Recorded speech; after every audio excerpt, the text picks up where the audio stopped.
Okay, Assalamualaikum dan salam sejahtera kepada semua pelajar Sains Tingkatan 5. So hari ni kita nak buat ulang kaji. Maksudnya kita nak lihat balik apakah pengukuhan dalam pengetahuan kamu, okay, di dalam bab 6. So actually kita dah habis ya, kita dah habis untuk bab 6. So kita tinggal lagi 7, 8, 9. Ada lagi 3 bab yang perlu kita habiskan. Okay, so apa-apa pun, okay, kita nak lihat apakah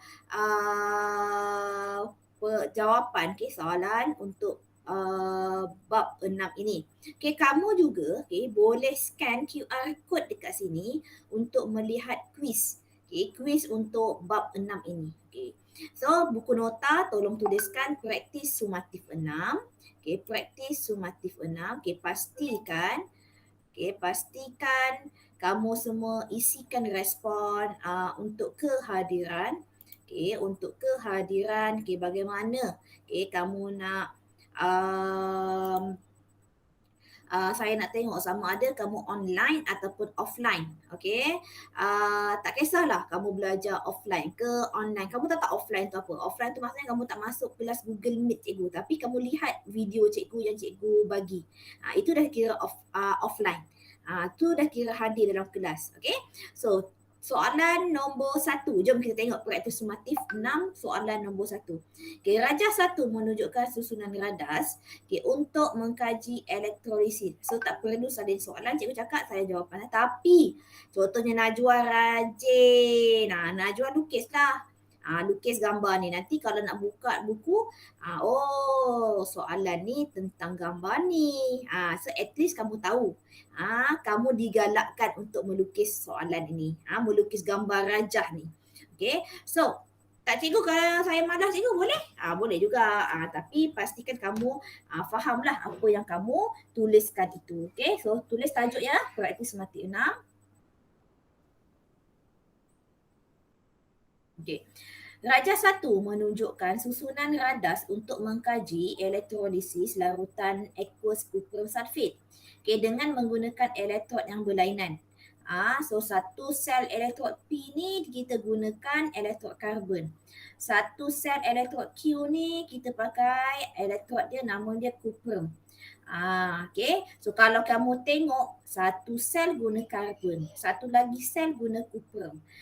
Kita tahu, kita dah pernah belajar, kita ada 3 faktor elektrolisis. Faktor yang pertama susunan di dalam siri elektrokimia. Yang kedua adalah mengenai susunan kepekatan larutan. Yang ketiga mengenai jenis elektrod. So kalau kamu tengok satu karbon, satu cuprum. So kalau yang ini sel yang pertama ni dia confirm menggunakan faktor sel elektrokimia. Siri elektrokimia. So yang ini mesti dia pakai faktor siri elektrokimia. Okay, yang mana bermaksud kita hanya ambil siapa ion yang bawah, itu yang akan kita nyah charge. Yang mudah untuk dinyah charge. Okay, sama ada dekat anode ke dekat cathode. Okay, tapi yang ini sel elektrod Q ni pula, okay, sel elektrod Q ini pula, okay, kalau kamu tengok ini cuprum, dia punya elektrod sama nama dia seperti larutan elektrolisis yang digunakan. Dia sama. So kalau dia sama, okay, ini bermaksud, okay, kalau dia sama maksudnya ini adalah faktor yang ketiga, iaitu jenis elektrod. Okay. Dia faktor yang ketiga iaitu jenis elektrod. So dapat bayang kan? Kalau jenis elektrod pula, kalau dekat anode, dia akan logam tersebut, dia akan mendermakan elektron dia. Maksudnya dia akan mengion. Dekat cathode pula, yang ion tersebut dia akan menerima elektron yang mana dia akan dinyah charge. Tapi hanya untuk cation sahaja. Cation di dalam larutan sahaja. So dapat bayang-bayangkan bagaimanalah dia punya soalan dia. Okay, soalan yang pertama.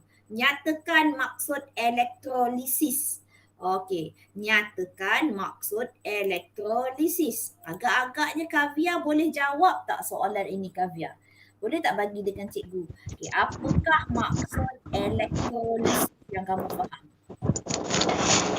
Elektrolisis ialah proses penguraian sesuatu sebatian dalam keadaan debu. Atau aqueous? Aqueous. Atau aqueous. Okay. So, terima kasih Kavya. So, okay, praktis sumatif 6. Okay, so ini kita belajar dia kata apa maksud elektrolisis. So tulis elok-elok seperti yang Kavya cakap tadi. Elektrolisis ialah proses penguraian.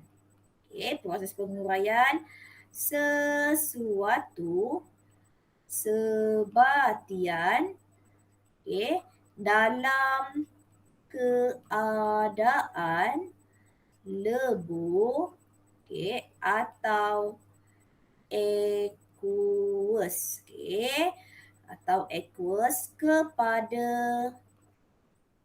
unsur juzuknya. Tadi Kavya dia tak ada ayat yang ni kepada unsur juzuknya apabila kita guna apa? Arus elektrik. Maksudnya dia daripada tenaga elektrik. Mengalir melaluinya. Okey, so boleh snap gambar kalau cepat sangat. Cikgu cepat, so snap gambar. So itu adalah maksud elektrolisis. Okay, kita pergi kepada yang seterusnya. Dia tanya, namakan semua ion yang hadir di dalam larutan aqueous cuprum 2 sulfate. Okay, kalau yang ini dia tanya larutan. Okay, dia tanya apa ion. So apa ion yang kat dalam ni? Apa ion yang digunakan? Apakah larutan yang digunakan? So larutan yang digunakan adalah cuprum 2 sulfate. Siapa yang dapat jawab soalan ni? Alia dia tak ada mic tapi Alia boleh jawab dekat note ya. Okey. So kita nak Najwa. Najwa boleh jawab tak Najwa? Apakah ion yang ada dalam larutan aqueous cuprum 2 sulfate?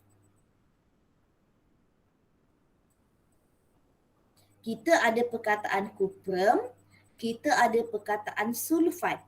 So itu ion apa tu? Ion Najwa. Tak jawab dah tu. Ion apa ni? Cuprum, ion? So ion cuprum lah. So terima kasih. So ion cuprum. Satu lagi ion apa ni? Sulfat.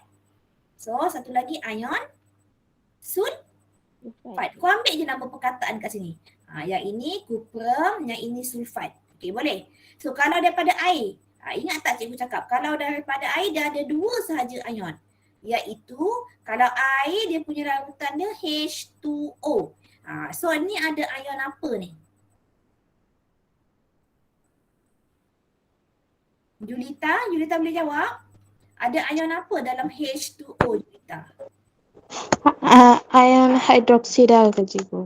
Betul. Ion hidroksida. Satu lagi apa Kavya? Satu lagi. Hidroksida. Satu lagi ada hidrogen. Pandai. Ion hidrogen.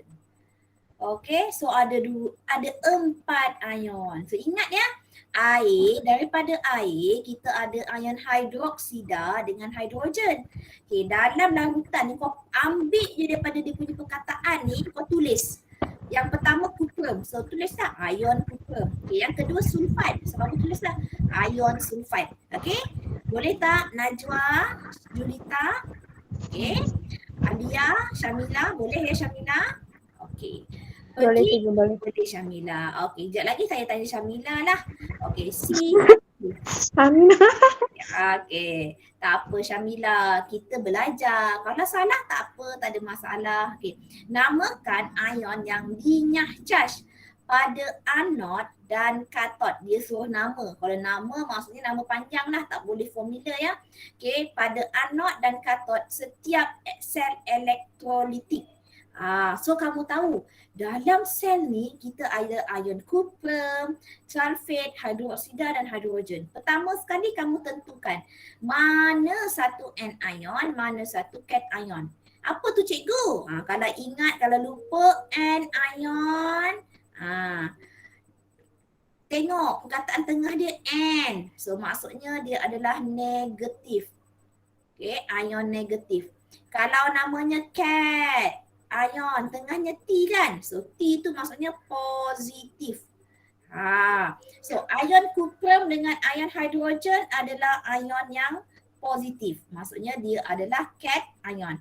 Sulfat dengan hidrogen dia adalah ion negatif. So cikgu dah cakap hari tu. Ion yang negatif dia akan pergi ke A, mesti pergi ke A. A tu apa cikgu? A kan kita ada anode dengan cathode. Kalau masih lagi lupa ya. A mesti dengan A. So sekarang ni cation pula. K mesti pergi kepada K. So maksudnya dia akan pergi ke cathode. A pergi ke A, K pergi ke K. Cikgu kenapa? Sebab anion ni charge-nya negatif. Negatif dia mesti tertarik kepada terminal positif.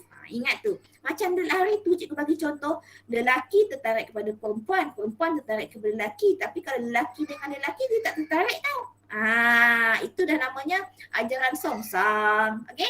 So cathode pula dia adalah terminal negatif. So bila dia terminal negatif, ini bermaksud dia akan pergi ke positif. Okey dah. Dia kata, okay. So cikgu, dia suruh namakan pula ion yang dinyah charge. So kita tengok anode. So yang pergi ke anode tadi yang negatif cikgu cakap. So yang negatif adalah sulfat dengan hidroksida. Okey, antara sulfat dengan hidroksida, siapakah yang akan terpilih? Okay, siapakah yang akan dinyah charge? Okay, kalau masih lagi lupa, okay, kalau ini adalah faktor siri elektrokimia, okay, kamu pergi kepada nota yang atas sekali. Okay, tadilah atas sangat, alamak. Okay, sekejap, cikgu dah tertinggal.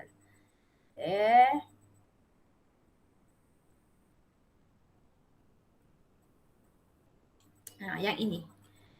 So, tadi antara ion hidroksida dengan ion sulfat. Okay. Siapa yang paling bawah? Siapa yang paling bawah Syamila? Antara ion hidroksida dan ion sulfat. Siapa paling bawah Syamila? Ion apa? Ion apa yang cikgu bulatkan ni? Ion hidroksida cikgu. Ion hidroksida. So siapa yang akan terpilih untuk dinyah charge? Syamila? Syamila kenapa tak suara? So ion yang akan dinyah charge adalah ion hidroksida.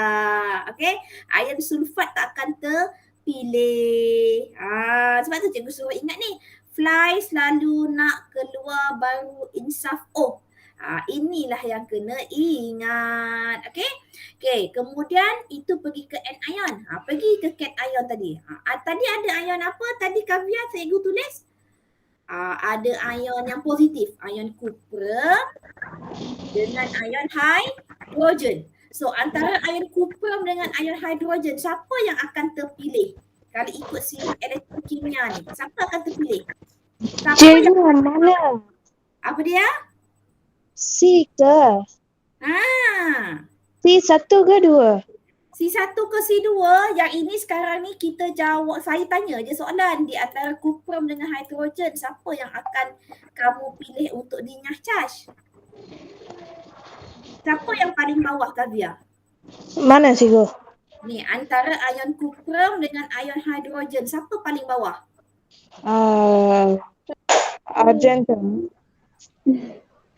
Tak, saya tanya cuprum dengan hidrogen. Terima kasih Alia. Ya betul Kavya. Cuprum. So ion cuprum yang terbawah. So ion cuprum adalah ion yang mudah dinyah charge. So nanti dia suruh namakan. So kamu namakan lah. So macam mana nak namakan? Dia pergi kepada soalan tadi balik. Okay, pergi soalan balik. Dia kata namakan dekat anode. So anode tadi akan pergi anion. So anion tadi yang kamu pilih ion hydroxida. So C1 kamu cakap anode. Tulislah ion hydroxida. Dah siap. Cathode. Cathode tadi siapa? Antara hidrogen dengan cuprum. Macam Alia cakap tadi, ion cuprum akan dinyah charge. Kenapa dia akan dinyah charge? Sebab dia adalah paling bawah, mudah untuk dinyah charge. Maksudnya dia kurang elektropositif. Minggu lepas semalam baru kita belajar. Okey, jom kita tengok untuk sel Q pula.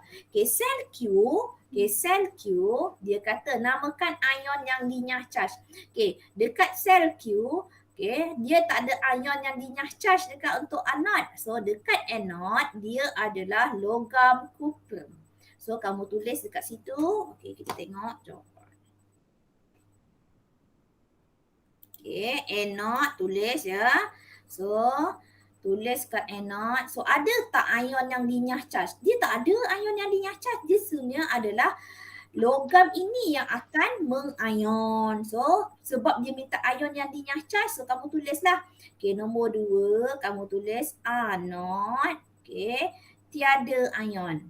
Okey, tiada ion dinyah charge. Okey, yang dekat cathode, okey kan cathode pula. Okey, yang ni ingat lagi kan? Dekat anode nanti, cuprum akan mendermakan elektron, dia akan membebaskan elektron untuk menjadi ion. Dia akan mengion lah dalam kiranya kan. Dia akan menjadi ion cuprum dan dia akan menjadi ion cuprum. Dia maksudnya dia akan mendermakan elektron. Kemudian elektron nanti dia akan bergerak pergi ke sini. So akan diterima dekat sini. So dekat sini siapakah yang akan terpilih? So kalau dekat sini antara cuprum dengan hidrogen tadi, ion cuprum yang akan terpilih sebab ion cuprum adalah di bawah. Dialah paling mudah untuk dinyah charge. Kat sini dia akan jadi logam cuprum. Okey, oleh sebab itu nanti dekat sini dia akan menebal, dekat sini dia akan menipis. So soalan dia kata tadi, apakah ion yang dinyah charge dekat cathode? So adalah ion cuprum. Okey, dah siap. Okey. Harap kamu faham lah. Harapnya kamu faham. Harap sangat kamu faham sebab bab ni agak sukar untuk pelajar untuk memahaminya dengan mudah. Okey. So kita pergi kedua. Okey, namakan satu contoh aplikasi. Dah hari tu cikgu ada cakap contoh aplikasi. Contohnya macam penyaduran ke, penulinan ke, pengekstrakan ke, ingat tak? Yang kita tuliskan logam yang tak tulis. Ataupun kita nak salut logam yang besi, ataupun kita nak salut cincin ke, kita nak salut kunci ke, kita nak salut dengan silver. So kita pun menggunakan aplikasi dalam elektrolisis. So kamu jawablah kat sini. Contohnya penulinan logam.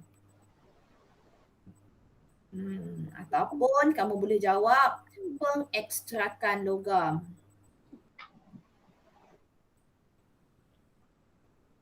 Ataupun kamu boleh jawab apa tadi cikgu cakap? Penyaduran logam.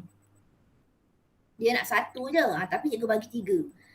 So kamu boleh buat salah satu. Okey, jom kita tengok soalan yang seterusnya. Harapnya kamu faham dan ingat apa yang cikgu ajar ni ya.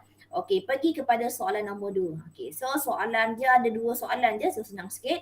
Okey, rajah 2 menunjukkan susunan radas untuk mengkaji elektrolisis larutan aqueous dalam natrium nitrate. So larutan sini adalah natrium nitrate, so dia pakai bateri. So dia pakai bateri maksudnya dia adalah sel elektrolisis. Okey. Kalau sel kimia dia pakai voltmeter. Lepas tu elektrod yang pakai 2 elektrod ni dia pakai elektrod yang berbeza. So kat sini dia ada 2 karbon yang berlabel P dan berlabel Q. So soalan yang pertama, okay, soalan nombor 2A. Okay, soalan nombor 2A. Dia tanya, nyatakan semua cation ion yang hadir. Okay, sebelum kita jawab cation ion, okay, kita tengok dulu apa larutan dia pakai. So, dia pakai larutan natrium nitrate. Larutan. So, Cikgu Ziana dah ajar tadi. Dalam larutan, dia ada unsur air. Okay, dalam air tadi, dia punya formula adalah H2O. So, maksudnya dia ada ion hidrogen dan ion hidroksida. Cikgu tulis formula lah. Saya nak dalam perkataan. Okey lah. So, dalam itu ada ion hidrogen. Ini daripada air tau. Ion hidrogen. Okey, satu lagi ion hidroksida. Okey, saya nak tanya siapa ya? Alia, dalam ini larutan ni ada larutan natrium nitrate. So, apakah ion yang ada? So, ini apa? Ion apa ni? Alia ke? Julita ke? Siapa-siapa lah dapat jawab. Kavia ke?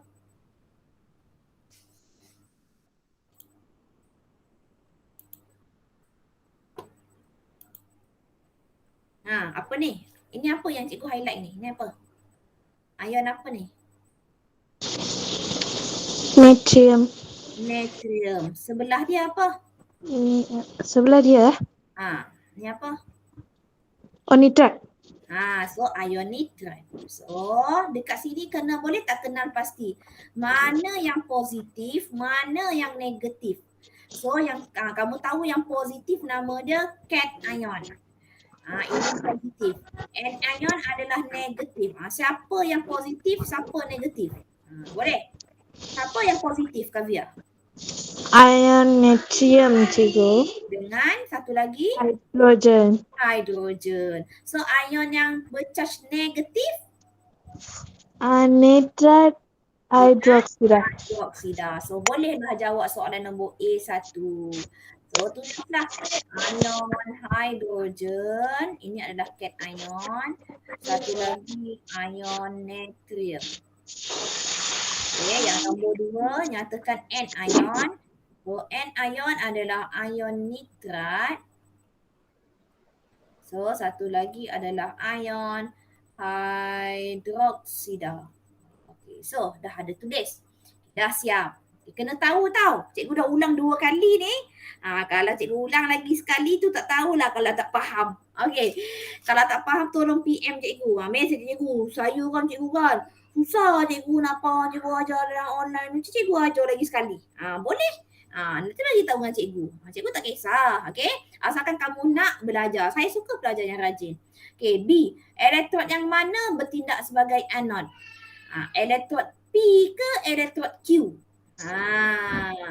Siapa? Boleh jawab? Elektrod P, cikgu. Kenapa elektrod P? Sebab tanda kat sini positif kan? So dia positif lah.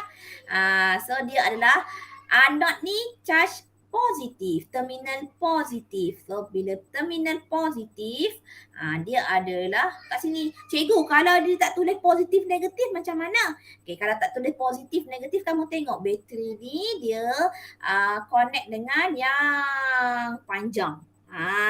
Lambang yang panjang. So yang panjang itu mesti anode. Anode tu mesti positif. Positif tu positif lah. So positif yang okay.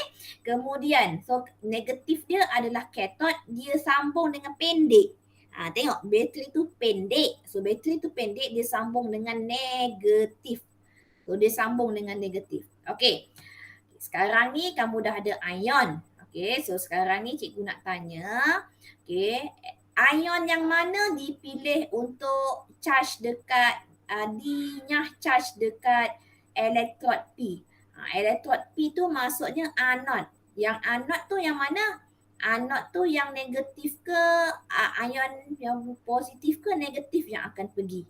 So ini negatif. Ini ion negatif. So ion negatif akan pergi ke anode.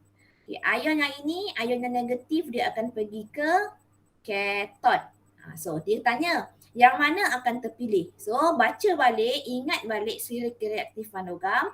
Kalau nak cari makan, Ali, Zainal, Fira suka pergi curi anggur Australia. Okay, so ni antara siapa yang positif? Hidrogen dengan natrium. So natrium dekat atas. Hidrogen, mana hidrogennya? Kalau nak cari makan, Ali, Zainal, Fira suka pergi hutan. Tengok cikgu tertinggal lah H. H kat sini. So antara H dengan Na, siapa yang paling kat bawah? Syamila, siapa yang bawah? Ion hidrogen ke ion natrium? Siapa yang paling bawah? Okey, terima kasih Alia. Ion hidrogen. So ion hidrogen yang akan terpilih untuk dinyah charge. So kamu tulislah dekat sini. So soalan C1, elektrod P, ion hidrogen. Okay. So yang Q ni cikgu kata yang Q nanti cikgu tulis, P, dia minta P. Cikgu tulis ion hidrogen. Salah. Okay. P tadi anode. So P adalah anode. Yang tadi yang Alia jawab tadi itu untuk elektrod Q. So elektrod Q adalah cathode. Yang akan pergi adalah ion. So yang ion tadi adalah ion hidrogen. Okay. So yang elektrod P ni dia anode. So yang akan pergi adalah anion. So antara nitrat dengan hidroksida, siapa yang akan dipilih untuk dinyah charge? Siapa yang paling bawah? Hidroksida. Okay, ion hidroksida. Terima kasih. So ion hidroksida. Okay. So ingat ya, anode and ion. Okay, anode and ion. Cathode, cation. Cathode, cation. Okay. So kemudian pergi kepada soalan yang seterusnya. Terangkan jawapan anda dalam 2C berdasarkan pemilihan ion untuk dinyah charge. So apa yang kamu cakap? So kamu cakaplah ion yang kurang elektropositif akan dipilih untuk dinyah charge. Macam itu. Tapi soalan terangkan jawapan 2C2. Dia nak 2C2 je.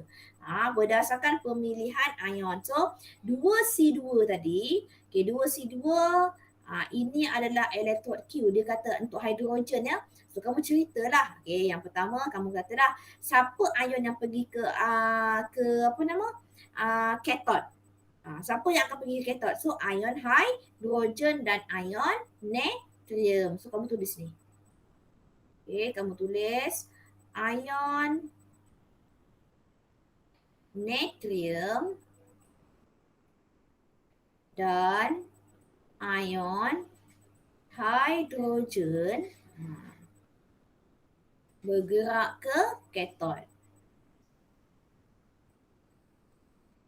So dekat situ, lepas tu kamu cerita siapa yang akan terpilih. Kamu katalah ion hidrogen terpilih untuk dinyah charge. Sebab semakin ke bawah semakin mudah untuk dinyah charge. Dinyah charge kenapa? Kerana kan cikgu kata kalau semakin bawah dia kurang elektropositif. Kerana ion hidrogen kurang elektropositif berbanding tak muat. Berbanding ion natrium. Okey. Dah siap. Okey. So kenapa dia pilih? Ingat dia anion anode, cation cathode, anion negatif, cation positif. Ingat tu. So kalau kamu ingat benda tu, insya-Allah kamu boleh jawab. Okay? So kita pergi kepada soalan yang seterusnya. Rohani mendapati bahawa sebatang paku telah berkarat. Okay, dengan menggunakan pengetahuan tentang elektrolisis, huraikan. So macam mana paku besi tu kita nak elakkan dia daripada berkarat. Kita nak jadikan dia lebih cantik lah. Kita tak nak berkarat. So kita buatkan proses. Kita nak elakkan dia, kamu kata paku besi, pengaratan paku besi, pengaratan paku besi dapat dielakkan. Dapat dielakkan dengan penyaduran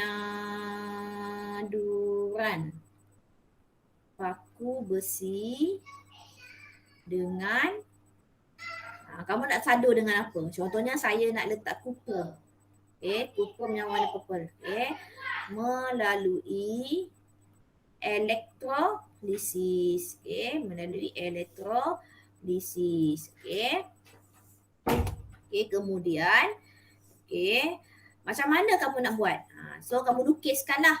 So disuruh kamu lukis sebenarnya. So bagaimana kamu nak lukis? So kamu lukis, ambil pen. Alamak. Kamu ambil pen warna hitam.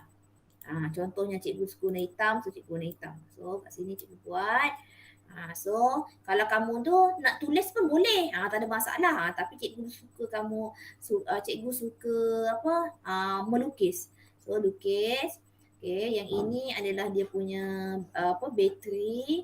Ini adalah dia punya wayar. Kemudian paku. Paku tu kamu nak letak kat mana?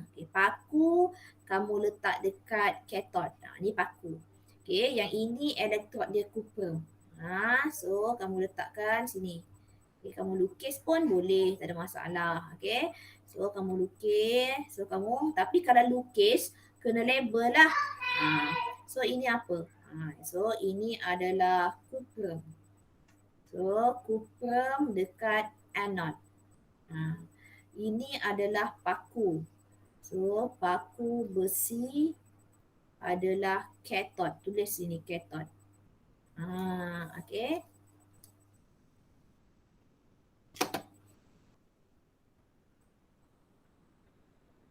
Satu lagi, apa yang tertinggal? Larutan. Kamu nak pakai larutan apa? So larutan ini mesti sama macam logam yang kamu guna kat sini. So dekat sini pakai apa? Kuprum. So mesti kamu punya larutan mesti ada perkataan kuprum. Selalu tadi yang kita kena tadi kuprum sulfat. Tulislah larutan kuprum sulfat. Dah siap. Tak ada masalah sebenarnya. Kalau nak jawab kenalah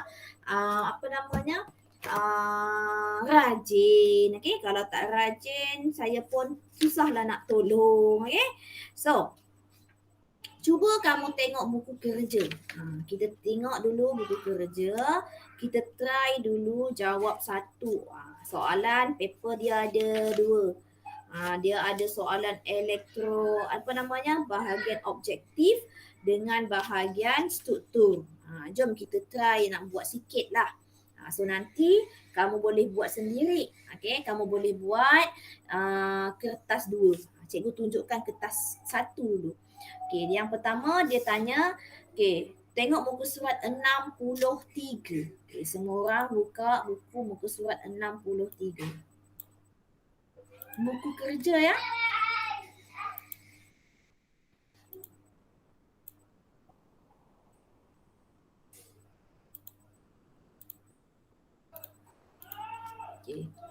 Buku kerja muka surat 63. Soalan yang pertama. Semua orang dah buka ya. Alia pun boleh jawab. Tulis kat dekat chat ya. Julita semua dah sedia. Kavia, Syamila dah sedia. Rajah 1 menunjukkan susunan radas elektrolisis. Antara sebatian berikut yang manakah boleh digunakan sebagai elektrolit? So, sebatian yang nak digunakan sebagai elektrolit mesti yang boleh mengkonduksikan elektrik. So, siapa? Sama ada dia asid ke, dia alkali pun boleh, larutan garam pun boleh. So kita tengok. Yang pertama amonia. Amonia ni alkali. Mungkin dia glukos. Glukos larutan gula. Gula boleh ke alihkan arus? Tak boleh. Okay, naftalina. Ubat gegat. Boleh ke? Tak boleh. Etanol, alkohol. Boleh ke? Tak boleh. So jawapan dia adalah A. Okay, A. Okay, nombor 2. Okay, antara penyataan berikut yang manakah betul? Terima kasih Kavya. Okay, yang manakah betul? Okay, mengenai elektrolit. Okay, siapa dapat jawab cepat? Okay, siapa dapat jawab cepat? Terus tulis cakap ya, buka mic ataupun tulis dekat voice chat ya. Okay, yang pertama A, unsur yang mengalirkan arus elektrik dalam keadaan lebu. Betul ke? Adakah B, sebatian yang mengalirkan arus elektrik dalam keadaan pepejal? Adakah C, unsur mengalirkan arus elektrik dalam keadaan pepejal atau leburan? Ataukah D, sebatian yang mengalirkan arus elektrik dalam keadaan lebur dan ekus? Okey, tahniah Kavya. So nombor 2 jawapannya D. Okey, nombor 3. Okey. Antara bahan berikut yang manakah dapat mengalirkan arus elektrik dalam keadaan lebur? Adakah glukosa? Glukosa larutan gula, boleh ke? Okey, adakah sulfur? Sulfur boleh ke? Adakah naftalina? Ubat gegat. Adakah D, kalium iodida? So siapa dapat jawab cepat? Syamila. Apa jawapan Syamila? Julita? Najwa? Alia? So B kot, sulfur. Sulfur tu pun tahu tak? Sulfur tu yang kita buat apa tu, kita nak yang warna kuning, serbuk kuning tu, ya ke? Boleh ke alihkan arus elektrik? Tak boleh. Cuba lagi. Alia kata D. Syamila kata C. So kebanyakannya jawapannya adalah D. Mana boleh ubat gegat Syamila? Okay, so jawapan nombor 3 adalah potasium iodida ataupun kalium iodida. Okay, soalan nombor 4. Okay, antara ion berikut yang manakah terdapat dalam larutan kuprum 2 sulfat? So kuprum 2 sulfat tu maksudnya dia ada ion kuprum, dia ada ion sulfat, dia ada ion hidrogen, dia ada ion hidroksida. So yang mana satu? A, B, C atau D? D, ya. Okay, kuprum ada, hidrogen ada, sulfat ada, D. Okay, terima kasih. Tahniah Alia. Cuba nak jawab. Okay, D. Tahniah Kavya. Tahniah Alia. Okay, kita tengok soalan nombor 5. Okay, antara berikut yang manakah perubahan? Ingat ya, sel kimia. Sel kimia yang ada voltmeter kita deflect kan. Jarum tu akan terpesong.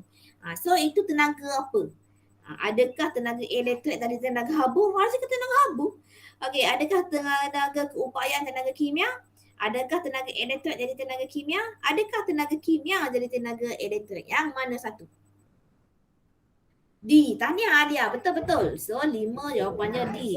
Tenaga kimia jadi tenaga elektrik. Okey, kemudian kita try jawab soalan yang seterusnya. Soalan yang seterusnya kita tengok soalan. Soalan nombor kertas 2.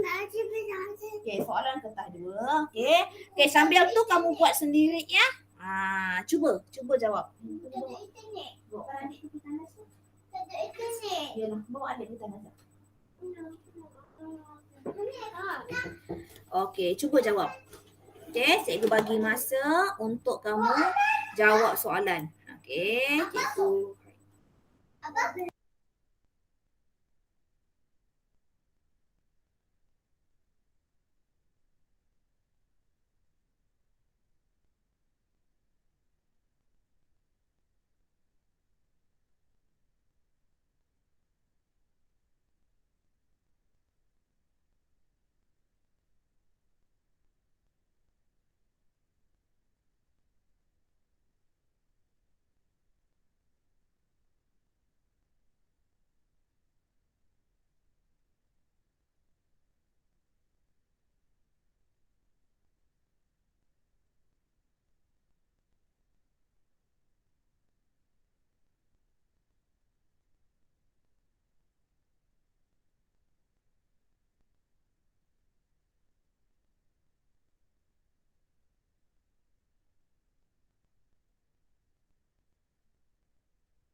Okay, minta maaf ya anak saya nak pergi tandas. Macam itulah PDPR. Okay. So soalan kertas 2 SPM. Okay. Muka surat 64 pula. Okay. Yang ini dia pakai larutan yang cair. So natrium klorida. Okay. 0.01. Okay. Yang pertama. Apakah yang dimaksudkan dengan anion? Siapa boleh jawab? A. Boleh tulis dalam chat anion charge apa? Tengah-tengah dia N. Ion yang bercharge apa?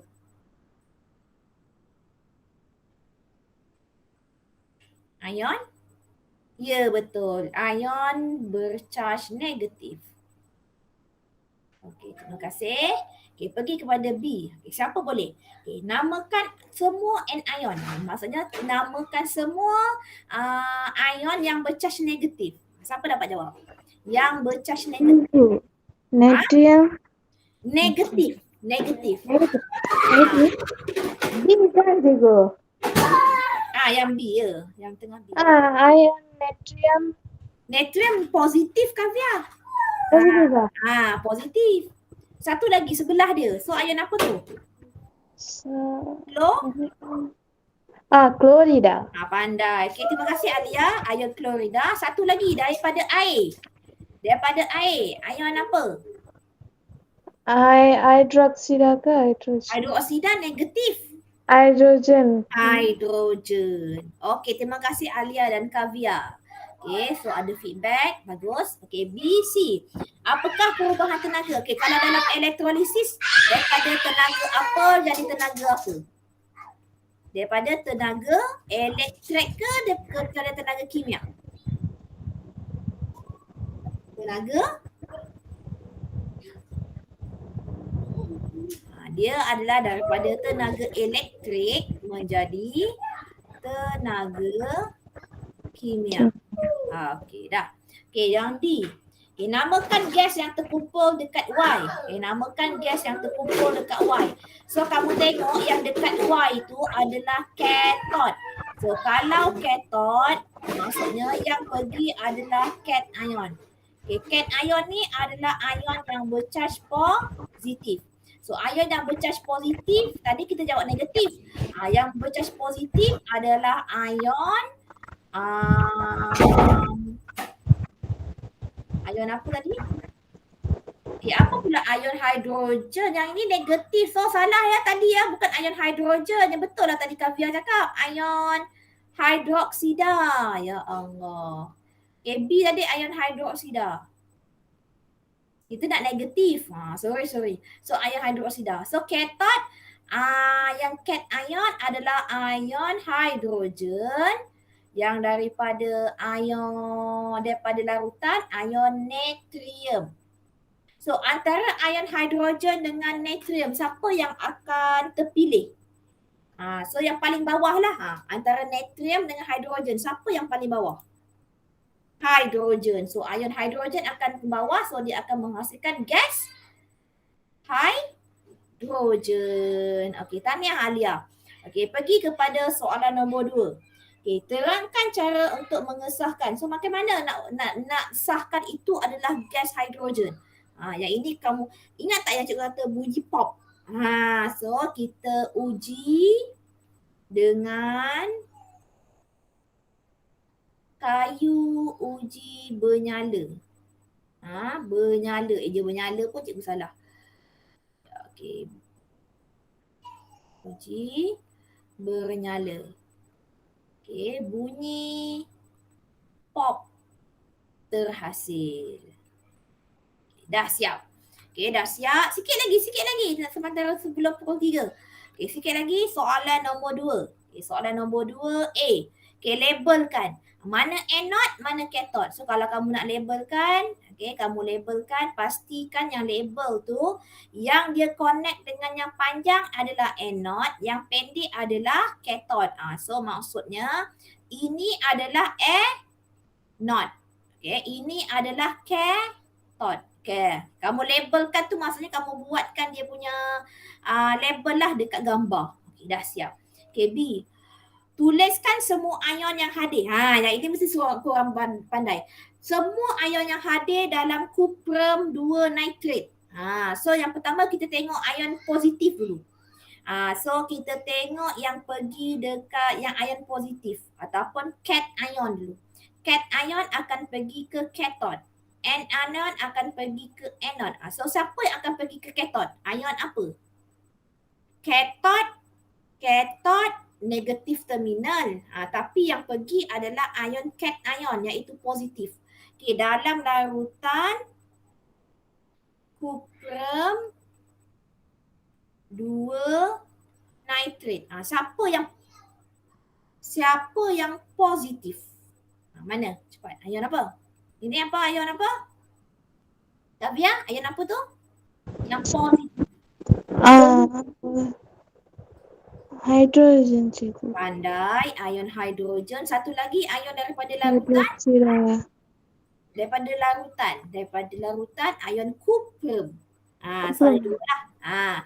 So apakah ion yang ada pergi ke anod pula? Ion apa? Yang kamu cakap tadi. Yang ni daripada larutan. Ion nitrat. Dengan satu lagi ion daripada air. Ion hidroksida. Betul. Betul kamu jawab tadi. Okay, dia kata kemudian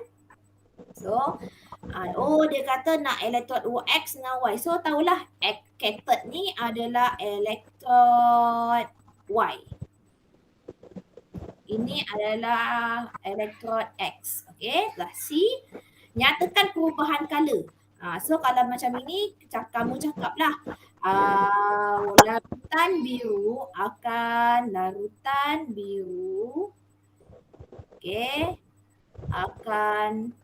pudar. Okay, dah siap. Okay, so kita pergi kepada soalan nombor 3. Sikit lagi 5 minit lagi nak habis pukul 3. So nanti kita tak payahlah ada buat soalan lagi masa nanti. Okay. Soalan nombor 3. Okay, soalan nombor 3 dia ni adalah sel kimia. Kenapa cikgu tahu dia adalah sel kimia? Sebab dia pakai galvanometer. Kemudian dia pakai elektrod. Okay. Kemudian dia pakai sini zinc. So yang ini dia pakai ferrum. So yang ini dia pakai larutan kuprum 2 sulfat. Soalan dia. Okay, yang pertama, yang mana negatif terminal positif, yang mana terminal negatif? Siapa dapat jawab? Ingat tak? Kalau terminal positif, terminal negatif. Terminal positif dan terminal negatif. Masih lagi ingat tak yang semalam? Baru je semalam kita belajar. So yang semalam kita belajar yang terminal positif, yang terminal negatif adalah yang lebih elektropositif. Lebih elektropositif yang mana Kavia? Zinc ke ferrum? Baca balik siri elektrokimia. Kalau nak cari makan, Ali Zainal Feras suka pergi curi anggur Australia. Siapa yang paling atas? Zinc ke ferrum? Ferrum. Zinc ke ferrum? Siapa paling atas? Kalau Ni cikgu baru dia cikgu budakkan. Yang paling atas. Terima kasih Najwa. Zinc. So zinc adalah lebih elektropositif sebab dia ke atas. So dia akan jadi terminal negatif. Okay. So yang positif adalah ferrum. Okay, boleh tak? Yang atas kita jadi terminal negatif. Yang bawah akan jadi terminal positif. Okay. So pergi kepada soalan nombor B. Okay, tengok okay, sikit lagi, 3 minit lagi. Okay, apakah yang dapat diperhatikan dalam kepingan zinc dan ferrum? So kamu cakaplah, zinc nanti dia akan menipis. So zinc akan menipis sebab dia akan mendermakan elektron. Zinc nanti dia akan dermakan elektron. Dia akan derma elektron, dia akan jadi ion zinc. Kemudian elektron yang didermakan tadi dia akan bergerak dekat wayar ni. So siapa yang akan terima? Dekat ferrum. So tapi dekat sini hanyalah ion yang cation sahaja yang akan terima elektron tersebut. So ion yang cation yang ada adalah ion cuprum dan ion hidrogen daripada air. So antara cuprum dengan hidrogen siapa paling bawah? Dalam siri elektrokimia. So kalau kamu tengok cuprum kat sini, hidrogen dekat sini. So dekat sini. So hidrogen siapakah akan terpilih? So confirm lah ion cuprum yang akan terpilih. So nanti ion cuprum dia akan terima elektron. So dia akan terima elektron nak jadi cuprum. Maksudnya dia akan jadi logam cuprum. So logam cuprum tadi kamu tulis, logam cuprum akan menebal. Ataupun kamu kata menebal. Ataupun kamu nak cakap, oh cikgu yang kita belajar terenap, pun boleh juga. Kamu nak tulis cuprum akan terenap, ataupun cuprum akan menebal pun boleh. Okey dah. Soalan nombor C.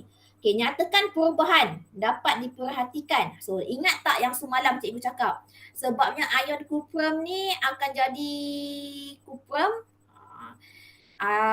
Cuprum pula akan jadi ion cuprum akan jadi cuprum. Okey, maksudnya so kalau dekat sini ini bukan faktor elektron. So yang ini larutan biru akan pudar. Okey, larutan biru akan menjadi pudar. Okey, sebab dia dah tak ada ion cuprum. Bila dia tak ada ion cuprum, maksudnya dia makin pudar. Yang menyebabkan dia warna biru tu adalah ion cuprum. Sebab itu kalau kamu tengok, kalau kamu buat eksperimen, larutan cuprum 2 sulfate ni larutan dia warna biru. Sebab dia warna biru, nanti lama-lama bila kamu buat sel kimia ni dia akan jadi pudar. Okey, dah pukul 3. Okay, apakah fungsi galvanometer? Kamu tulislah fungsinya untuk mengesan kehadiran elektrik, tenaga elektrik. Okey, dah siap. Itu je untuk hari ni. Okey, hari ni latihan je. Bagi kamu ingat, bagi kamu kukuhkan knowledge kamu untuk bab ini. Okey, tahniah. Tahniah kepada semua pelajar yang hadir untuk hari ni. So, minggu hadapan kita jumpa lagi. Okey, kita